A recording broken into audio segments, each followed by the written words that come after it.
в хора си има много яд. Нали знаете, че качих видео, в което казвам, че моята най-добра приятелка ми излагала Дендърмандър, да знам.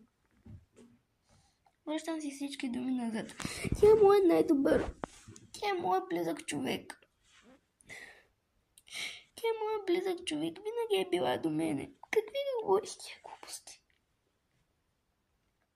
Армина, ако гледаш това видео, моля ти се, приеми ми извинението. Чувствам се като голям егоист. В момента.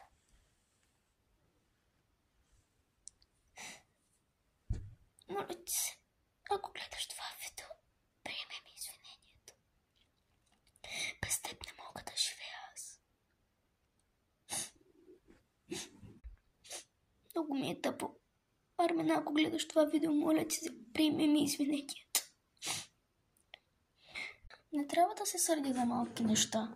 Качила някакъв профил, еди си какво нещо си и вече трябва да се сърди. Признава си, сърдя се за най-малкото. Извинявам се на всички хора, ако съм направила нещо.